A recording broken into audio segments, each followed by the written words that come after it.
बढ़ाते कदम, तेरे मंदिर में आ जाए हम। तेरे दर्शन के आतुर है हम, स्तुति करते प्रभु हरदम। क्षमाती घुंघरू की धुन, वर्णन करते तेरा हर सुगुन। नाचे गाते उठाते कदम, पाने हम सब तेरा दर्शन। तेरे दर पे बढ़ाते कदम, तेरे मंदिर में आ जाए हम। तेरे दर्शन के आतुर है हम, स्तुति करते प्रभु हरदम। पिता और पुत्र और पवित्र आत्मा के नाम पर आमीन। हमारे प्रभु यीशु क्रिस्त की कृपा, ईश्वर का प्रेम और पवित्र आत्मा का साहचर्य आप सभी को प्राप्त हो और आपके आत्मा के साथ। प्रभु के नाम पर एकत्र हुए प्रिय भाई और बहनों, आज के पहले पाठ में हम मकाबियों के पहले ग्रंथ से सुनेंगे, जहां राजा अंतियोख एपिफानुस एक दुष्ट के रूप में माने जाते हैं, क्योंकि वे स्वयं ही रोम साम्राज्य के अंतर्गत वह जेल में रहते हैं। कई बार हमारी ज़िंदगी में स्वयं का बुरा अनुभव, हम दूसरों के साथ भी बुरा कार्य करते हैं, लेकिन आज के पाठ में ईश्वर हमें बुराई त्यागने के लिए बुलाते हैं। आइए हम सच्चे हृदय से पश्चाताप करते हुए, ईश्वर से क्षमा मांगते हुए इस मिसा बलिदान के योग्य बना ले।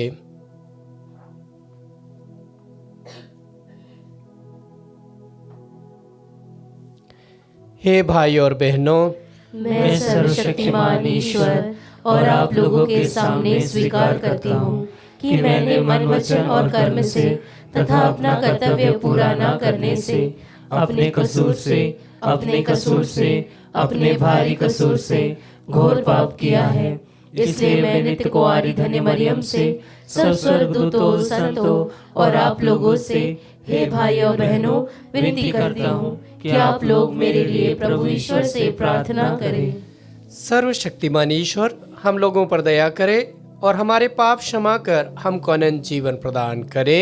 आमीन। हे प्रभु दया कर, हे प्रभु दया कर, हे क्रिस्त दया कर, हे क्रिस्त दया कर, हे प्रभु दया कर। हे प्रभु दया कर। हम प्रार्थना करें। हे प्रभु, तेरी कृपा हर क्षण हमारा मार्गदर्शन और सुरक्षा करे, या हमें भले कर्मों में सुदृढ़ बनाए रखे।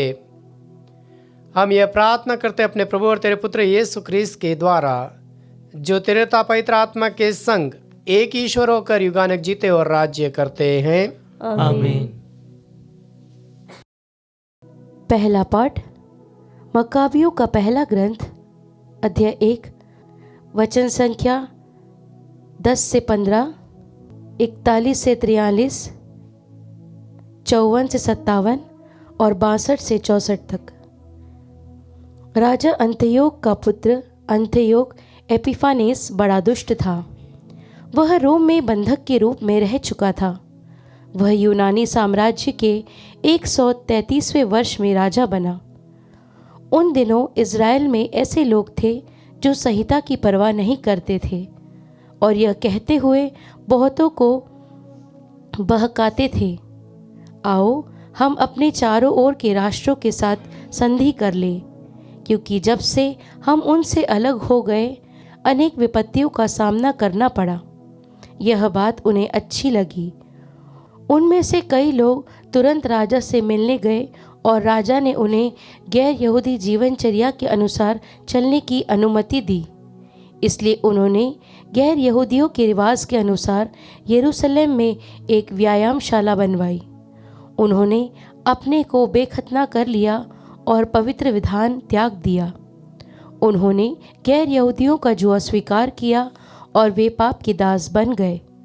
राजा ने अपने समस्त राज्य के लिए एक लिखित आदेश निकाला कि सब लोग एक ही राष्ट्र बन जाएं और सब अपने विशेष रिवाजों का परित्याग कर दें। सब लोगों ने राजा के आदेश का पालन किया। इजरायलियों में से बहुतों ने देव मूर्तियों की बलि चढ़ाकर और विश्राम दिवस को अपवित्र कर राजा का धर्म स्वीकार कर लिया।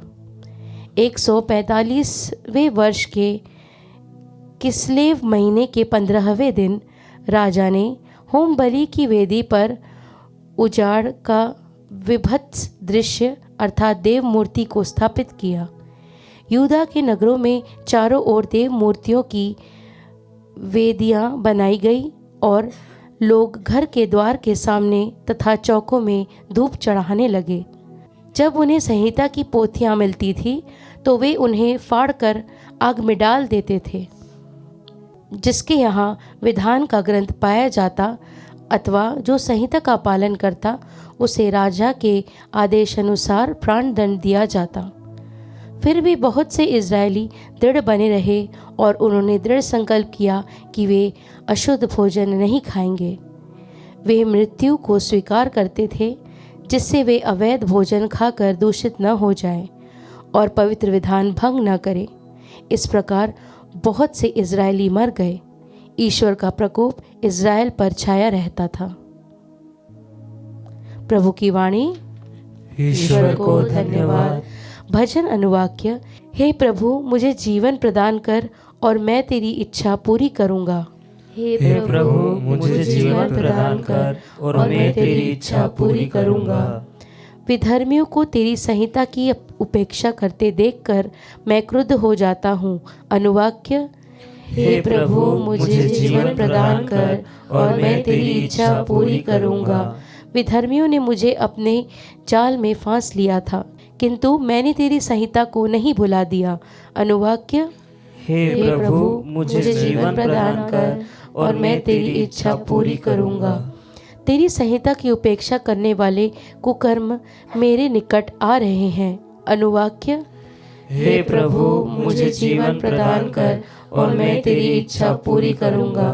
तेरी आज्ञाओं का उल्लंघन करने वाले दुष्ट लोग मुक्ति के अधिकारी नहीं होंगे। अनुवाक्य। हे प्रभु मुझे जीवन प्रदान कर और मैं तेरी इच्छा पूरी करूंगा। जय घोष। हालेलुया। प्रभु कहते हैं संसार की ज्योति मैं हूँ, जो मेरा अनुसरण करता है उसे जीवन की ज्योति प्राप्त होगी। हालेलुया।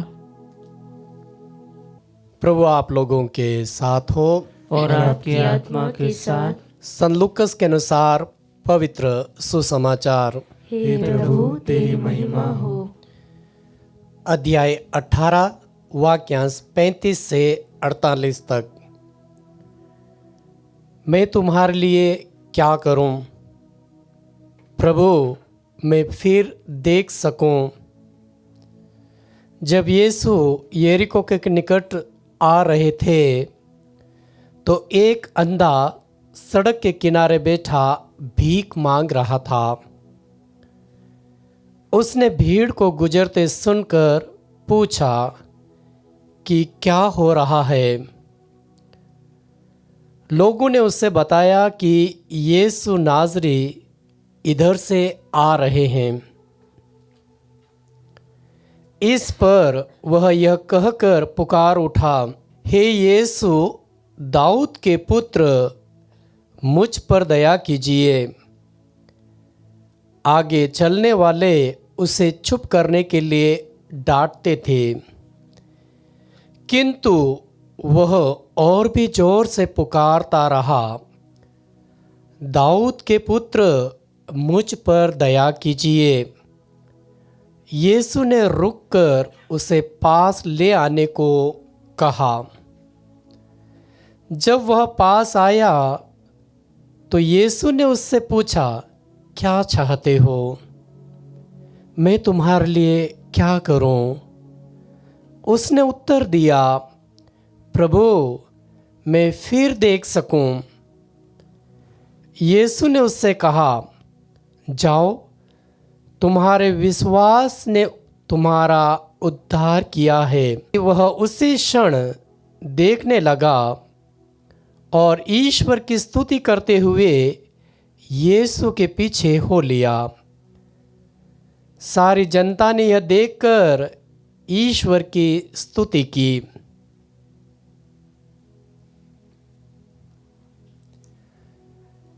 यह प्रभु का पवित्र सुसमाचार है। हे क्रिस्त तेरी स्तुति हो। क्रिस्त में प्रिय भाई और बहनों,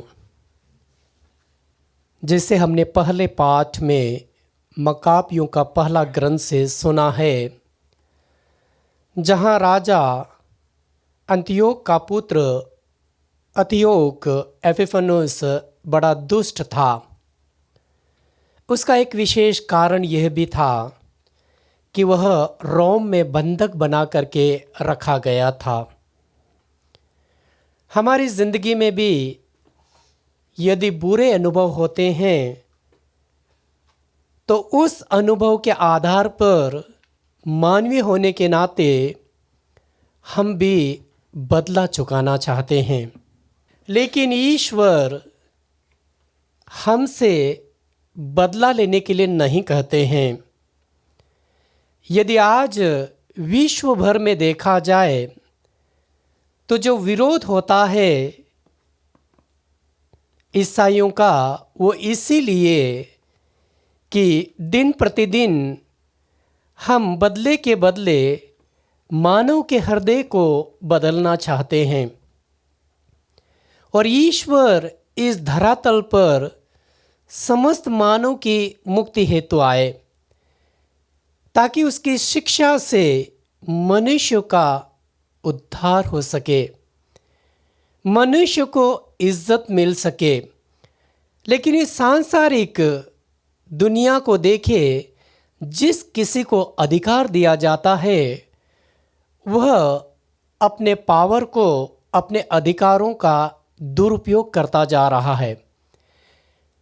इसीलिए उसमें मानवीय कमजोरियां हैं और आज के पाठ के माध्यम से ईश्वर उस मानवीय कमजोरी को निकालने के लिए कहते हैं। और आज के पवित्र सुसमाचार में जहां लूकस के पवित्र सुसमाचार से ये लिया गया है और ईश्वर ये पूछता है कि मैं तुम्हारे लिए क्या करूं। यहाँ पर मैं 3 बातों को बताना चाहता हूँ।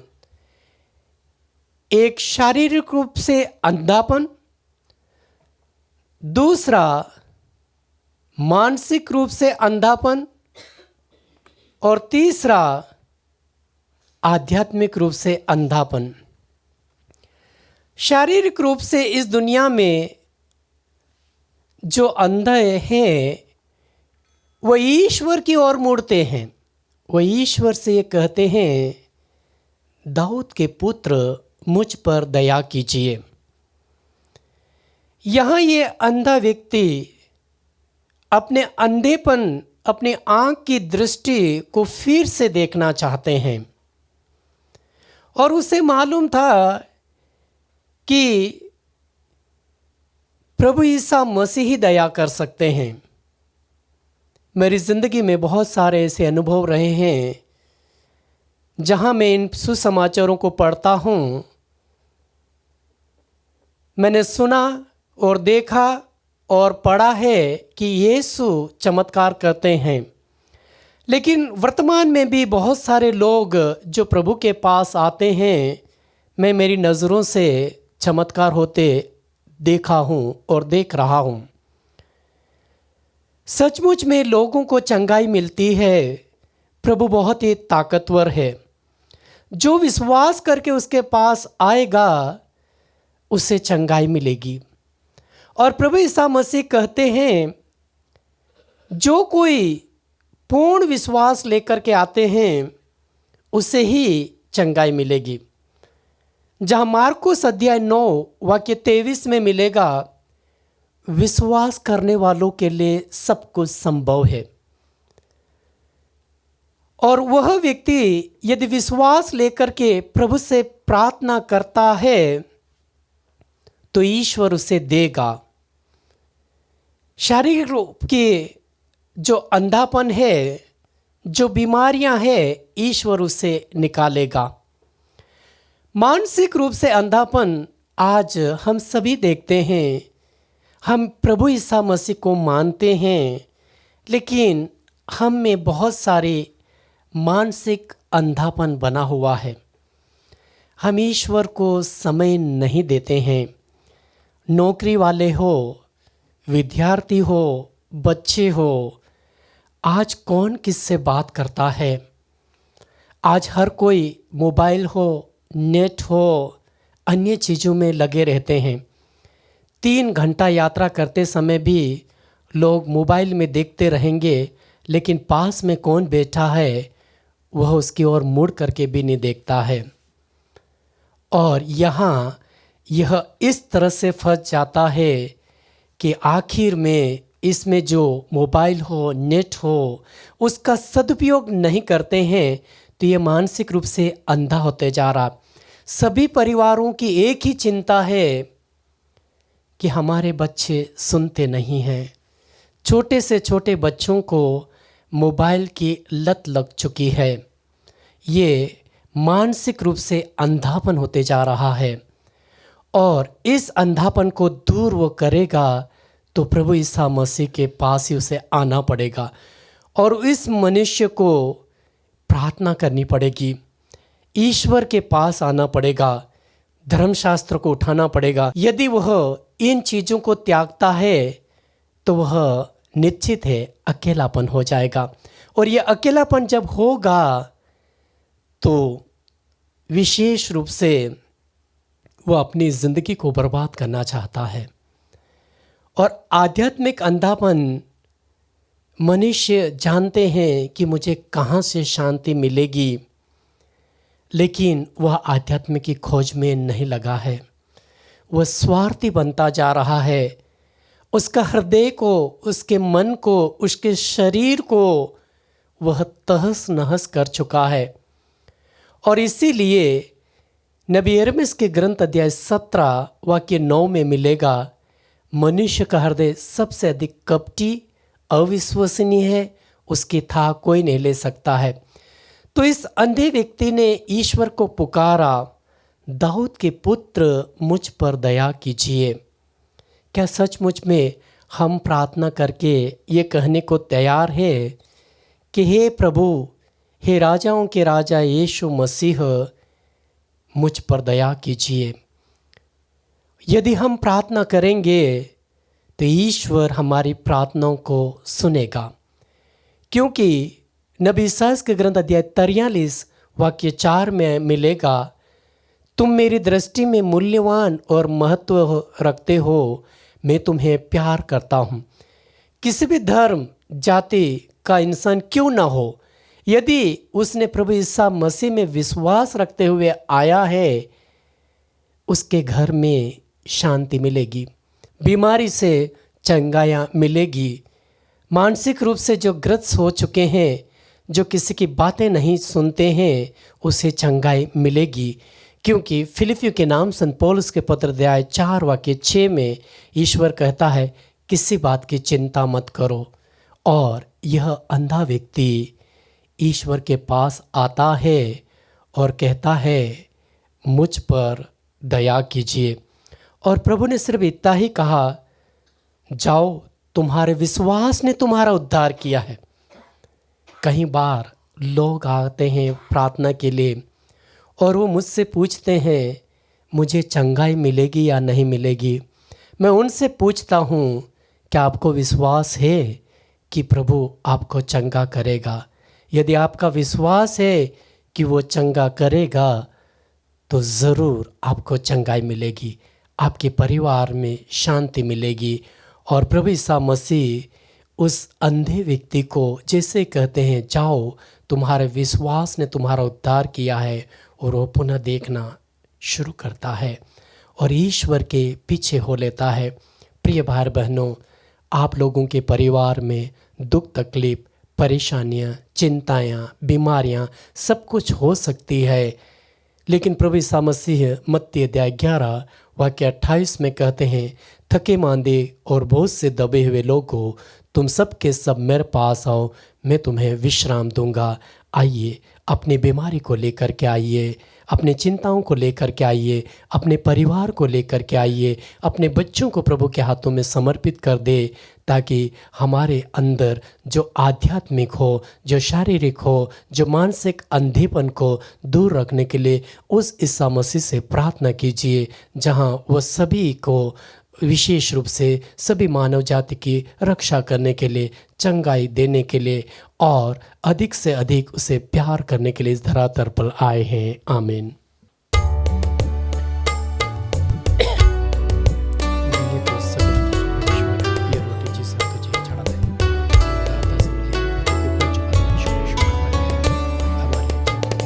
जो मिला जीवन मुझे, अर्पण है तुझ पे नाम।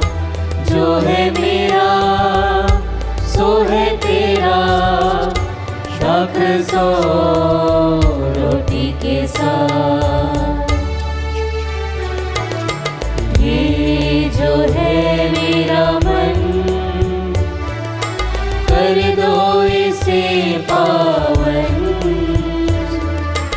इस पे पड़े तेरी छाया, सुंदर बने जीवन। जो मिला जीवन मुझे, अर्पण है तुझ पे नाम। जो है मेरा सो है तेरा, राख सो रोटी के साथ। भाइयों और बहनों, प्रार्थना कीजिए कि सर्वशक्तिमान पिता ईश्वर हमारा ये बलिदान ग्रहण करे। प्रभु अपने नाम की स्तुति तथा महिमा के लिए और हमारे तथा अपने समस्त पवित्र कलीसिया के लाभ के लिए आपके हाथों से यह बलिदान स्वीकार करें। हम प्रार्थना करें। हे प्रभु, इन बलिदानों के साथ अपने भक्तों की प्रार्थनाएं भी स्वीकार कर, भक्ति के इन कार्यों द्वारा हम स्वर्गीय महिमा के सहभागी बन जाए। हमारे प्रभु क्रिस्त के द्वारा।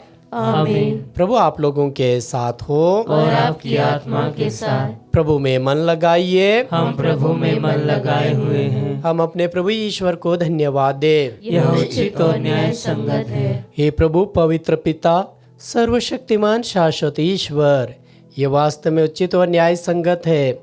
हमारा कर्तव्य कल्याण है कि हम सदा और सर्वत्र तुझे धन्यवाद दे। तुझे हमारी प्रशंसा की कोई आवश्यकता नहीं है। यह तेरा ही वरदान है कि हम तुझे अपनी कृतज्ञता प्रकट करें। हमारे स्तुतिगान तेरी महिमा की वृद्धि नहीं करते, बल्कि हमारे प्रभु यीशु क्रिस्त के द्वारा हमारी मुक्ति में सहायक सिद्ध होते हैं। इसीलिए स्वर्गदूतों की मंडली के स्वर में स्वर मिलाकर आनंद की उमंग में तेरा स्तुतिगान करते हुए एक स्वर से कहते हैं,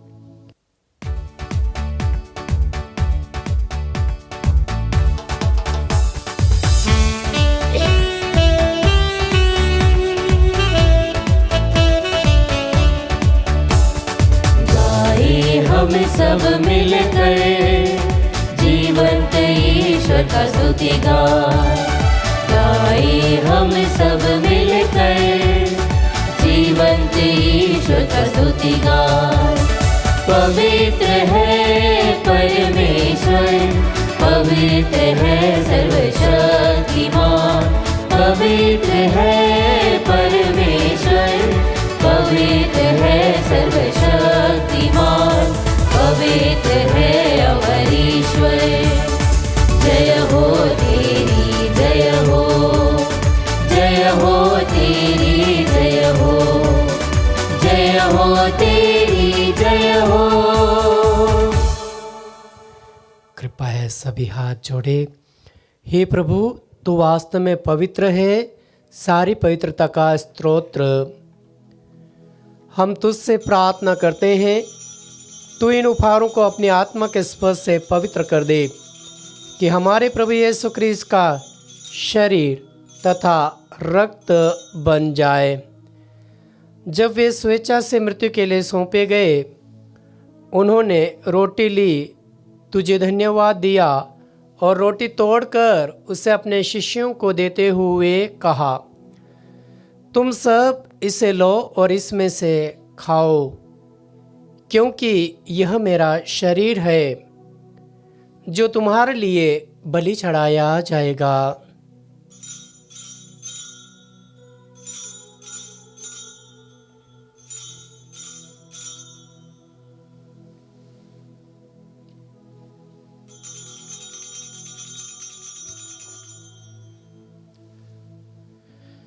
इसी भांति भोजन के बाद उन्होंने कटोरा लिया और तुझे धन्यवाद दिया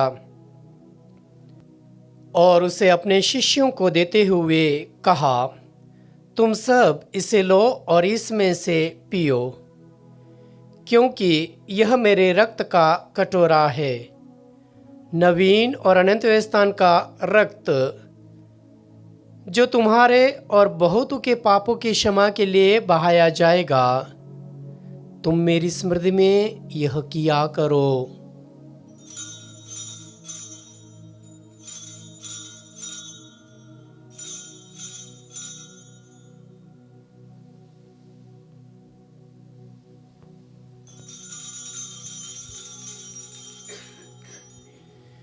यह हमारे विश्वास का रहस्य। हे प्रभु, हम तेरी मृत्यु तथा पुनरुत्थान की घोषणा तेरे पुनरागमन तक करते रहेंगे। इसलिए प्रभु, हम क्रिस्त की मृत्यु और पुनरुत्थान की स्मृति में तुझे जीवन की रोटी और मुक्ति का कटोरा चढ़ाते हैं। हम तुझे धन्यवाद देते हैं कि तूने हमें अपने सम्मुख उपस्थित होने और अपनी सेवा करने का सौभाग्य प्रदान किया है। हमारा नम्र निवेदन है कि हम सब जो क्रिस्त का शरीर और रक्त ग्रहण करके पवित्र आत्मा के द्वारा एकता के सूत्र में बंधे रहे। हे प्रभु, हमारे संत पिता लियो, हमारे धर्माध्यक्ष थॉमस और सभी याजकों के साथ विश्व भर में फैली अपनी कलीसिया की सुधिले तथा इसे प्रेम में सिद्ध बना दे। हे प्रभु, हमारे उन भाई बहनों के भी सुधिले जो पुनरुत्थान की आशा में प्रलोक सिधार चुके हैं, उन्हें और सभी मृतकों को अपने पुण्य दर्शन का सौभाग्य प्रदान कर हम सब पर दया दृष्टि डाल कि हम भी अनंत जीवन के सहभागी बने और ईश्वर की माता धन्य कुंवारी मरियम, उनके वर संत जोसेफ, धन्य प्रेरितों तथा सभी संतों के साथ जो युग युग में तेरे प्रति विश्वस्त सेवक सेविकाएं बने रहे, तेरी स्तुति और महिमा कर सके तेरे पुत्र यीशु ख्रीस्त के द्वारा। इन्हीं प्रभु ख्रीस्त के द्वारा, इन्हीं के साथ और इन्हीं में हे सर्वशक्तिमान पिता ईश्वर पवित्र आत्मा के साथ सारा गौरव तथा सम्मान युगानुयुग तेरा ही है। आमीन।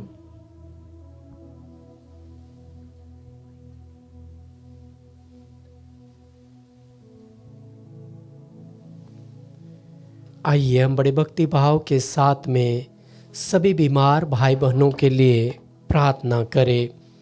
हे हमारे पिता जो स्वर्ग में है, तेरा नाम पवित्र माना जाए, तेरा राज्य आए, तेरी इच्छा जैसे स्वर्ग में वैसे इस पृथ्वी पर भी पूरी हो। हमारा प्रतिदिन का आहार आज हमें दे और हमारे अपराध हमें क्षमा कर, जैसे हम भी अपने अपराधियों को क्षमा करते हैं, और हमें परीक्षा में न डाल परंतु बुराई से बचा।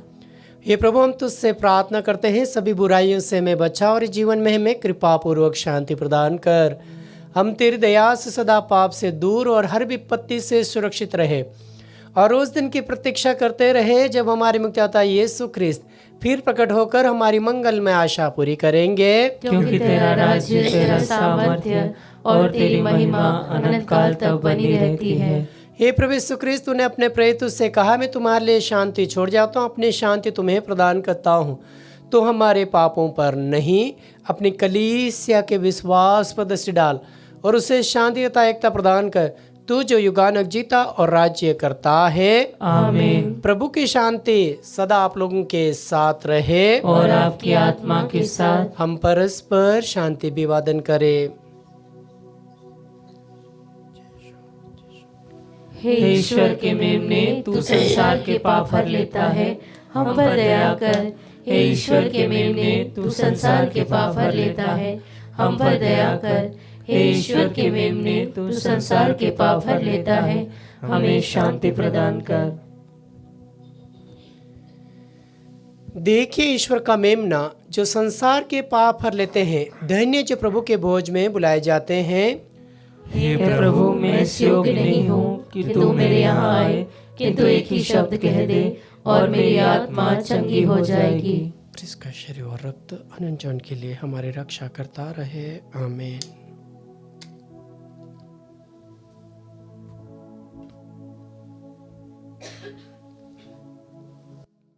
हे मेरे प्रभु यीशु, मैं सारे हृदय से विश्वास करती हूँ कि आप पवित्र यूकरिस्तीय संस्कार में उपस्थित हैं।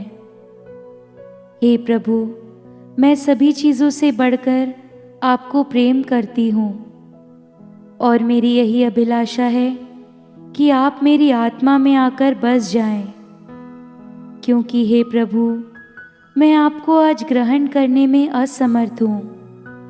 हे प्रभु, आध्यात्मिक रूप से आकर मेरे हृदय में समा जाइए।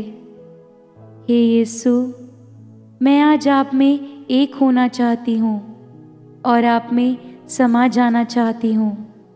हे प्रभु, यह कभी ना होने पाए कि मैं आपसे कभी अलग हो जाऊं। आमीन। जब प्रभु प्रकट होंगे तो हम उनके सदृश बन जाएंगे, क्योंकि हम उन्हें वैसे ही देखेंगे जैसे कि वे वास्तव में है। हम प्रार्थना करें। हे प्रभु, हम अति विनम्र भाव से तेरे प्रताप के सम्मुख अनुनय विनय करते हैं। जैसे तू हमें क्रिस्त के परम पवित्र शरीर तथा रक्त से पोषित करता है, वैसे ही हमें उनके दिव्य स्वभाव का सहभागी बना दे। उन्हीं हमारे प्रभु ख्रीस्त के द्वारा। आमीन।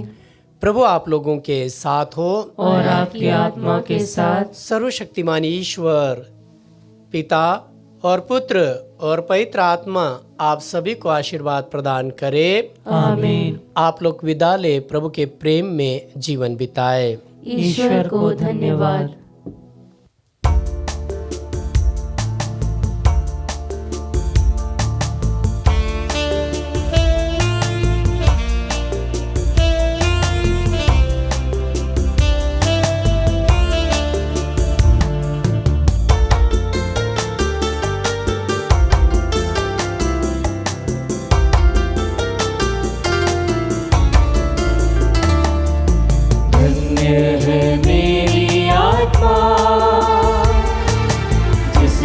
तुझको है पाया, पाकर मिला है जीवन में मुझको शांति का दान। धन्य है मेरी आत्मा, मेरे हृदय को शांति दे दे तू, ताकि जिससे भी मिलूं दे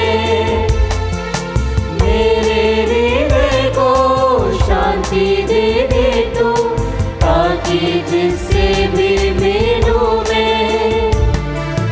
तेरा ही पैगाम देता रहूं मैं, तुझको भजता रहूं मैं। धन्य है मेरी आत्मा, जिसने तुझको है पाया,